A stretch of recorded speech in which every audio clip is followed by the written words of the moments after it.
Hello, welcome to the Machine Learning 101 course. In this course, we will cover the basics of machine learning. It will be pretty hands-on, a course with a high emphasis on learning by doing. Given that this is an introductory course, we will cover a wide array of topics without going too deep into any one topic. With that, let's get started on our ML journey. No surprises that our first lesson is titled Introduction to Machine Learning.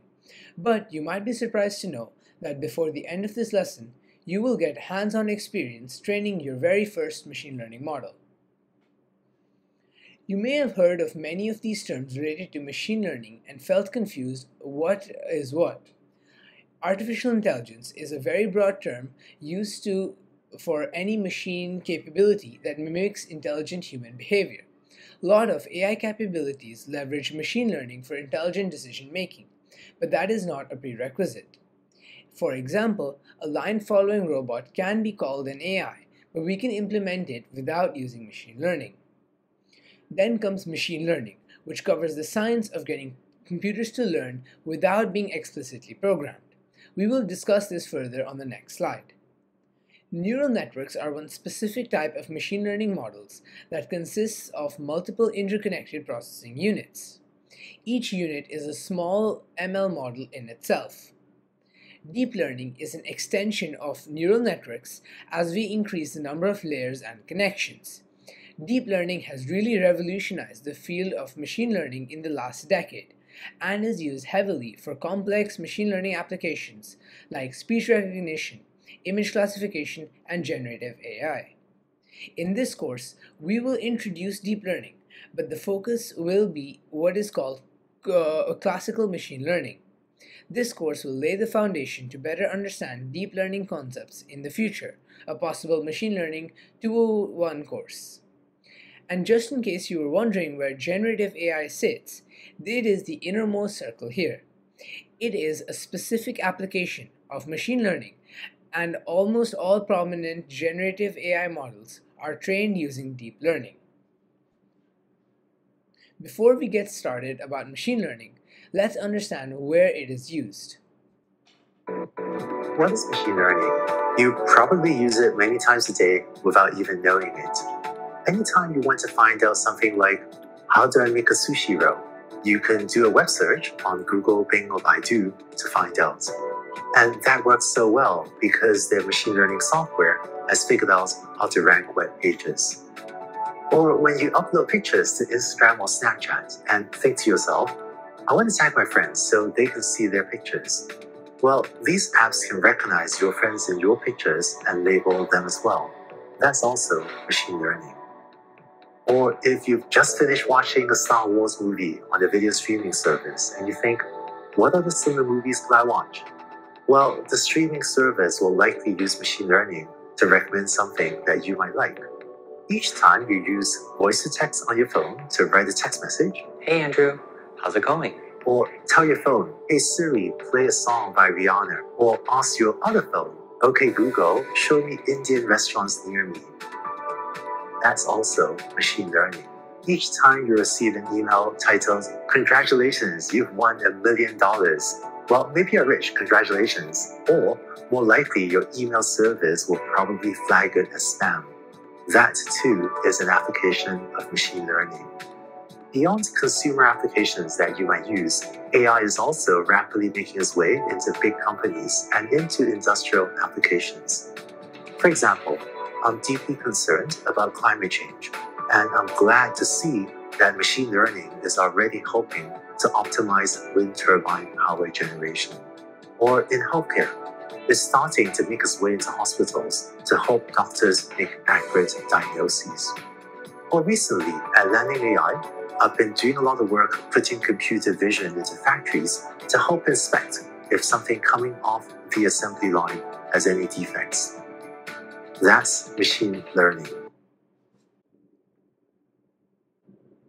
There are many ways in which the machine learns. It could be either supervised learning, unsupervised learning, or reinforcement learning. Let's first quickly understand supervised learning. Suppose your friend gives you 1 million coins of 3 different currencies, say 1 rupee, 1 euro, and 1 dirham. Each coin has different weights. For example, a coin of 1 rupee weighs 3 grams, 1 euro weighs 7 grams, and 1 dirham weighs 4 grams. Your model will predict the currency of the coin. Here, your weight becomes the feature of coins, while currency becomes their label. When you feed this data to the machine learning model, it learns which feature is associated with which label. For example, it will learn that if a coin is of 3 grams, it will be a 1 rupee coin. Let's give a new coin to the machine. On the basis of the weight of the new coin, your model will predict the currency. Hence, supervised learning uses labeled data to train the model. Here, the machine knew the features of the object and also the labels associated with those features. On this note, let's move to unsupervised learning and see the difference. Suppose you have cricket dataset of various players with their respective scores and wickets taken. When we feed this dataset to the machine identifies the pattern of player performance. So it plots this data with the respective wickets on the x-axis while runs on the y-axis. While looking at the data, you will clearly see that there are two clusters. The one cluster are the players who scored high runs and took less wickets, while the other cluster is of the players who scored less runs but took many wickets. So here we interpret these two clusters as batsmen and bowlers. The important point to note here is that there were no labels of batsmen and bowlers. Hence, the learning with unlabeled data is unsupervised learning. So we saw supervised learning where the data was labeled and the unsupervised learning where the data was unlabeled. And then there is reinforcement learning, which is a reward-based learning, or we can say that it works on the principle of feedback. Here, let's say you provide the system with an image of a dog and ask it to identify it. The system identifies it as a cat. So you give a negative feedback to the machine saying that it's a dog's image. The machine will learn from the feedback, and finally if it comes across any other image of a dog, it will be able to classify it correctly. That is reinforcement learning. In this course, we will focus primarily on supervised learning. Unsupervised learning and reinforcement learning will be covered in brief. We have mentioned that in machine learning, we do not explicitly program the machine to perform a specific task. Let us understand this concept in more detail. In case of programming, a human writes the code that contains the explicit instructions regarding how to process a particular input. That code is then deployed on a machine. When a user sends a request, the software follows the instructions and generates the output.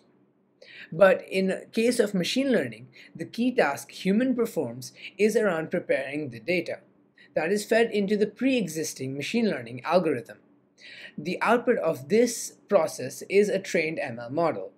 This ML model is then deployed on a machine. When this model receives new input data as a request, it makes a prediction based on what it learned. We will go through all these steps in the hands-on exercise today. Now it is time to get familiar with the most basic machine learning model called linear regression. Here we have a graph where the horizontal axis is the size of the house in square feet, and the vertical axis is the price of the house in thousands of dollars. Let's go ahead and plot the data points for various houses in the dataset. Here at each data point, each of these little crosses is a house with a size and a price that it most recently was sold for. Now, let's say you're a real estate agent in Portland and you're helping a client sell her house. And she's asking you, how much do you think you can get for this house? This dataset might help you estimate the price she could get for it. You start by measuring the size of the house, and it turns out that her house is 1,250 square feet. How much do you think this house could sell for? One thing you could do is you can build a linear regression model from this dataset. Your model will fit a straight line to the data, which might look like this. And based on this straight line fit to the data, you can kind of see that if a house is 1,250 square feet, it will intersect the best fit line over here. And if you trace that to the vertical axis on the left, you can see the prices maybe around here, say about $220,000. So this is an example of what's called a supervised learning model. We call this supervised learning because you are first training your model by giving it data that has the right answers. Here are the instructions for this lesson's hand-on exercise. The link to the repo is also in the description. Here is a subrepo linked in the description. Inside the introduction folder, go to firstmodel.ipynb and copy the URL.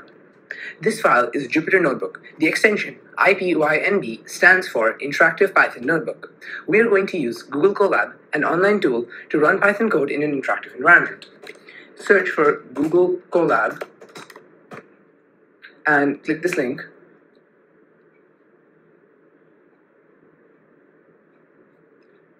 Click Open Colab. In GitHub, enter the URL and open this notebook.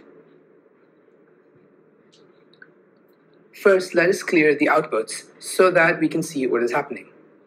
Step 1 is to load the data.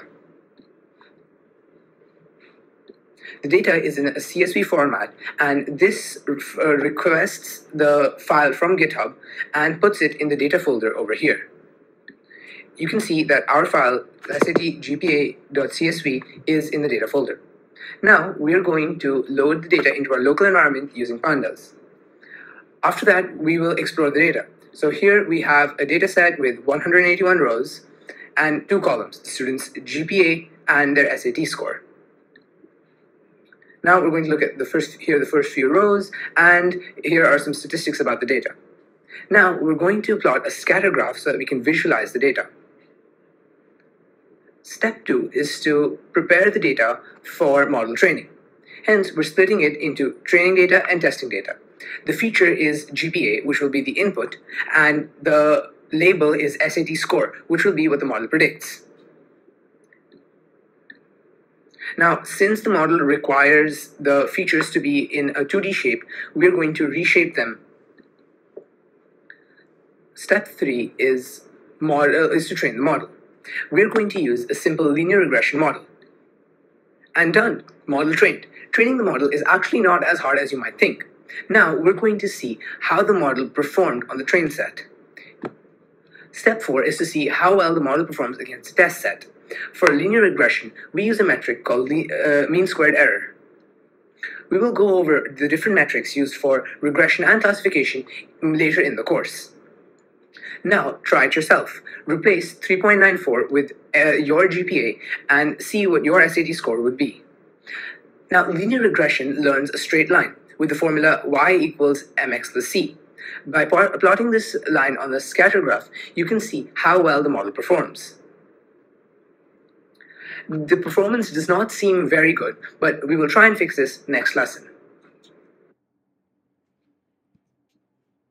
Here you can find some relevant resources to go through offline.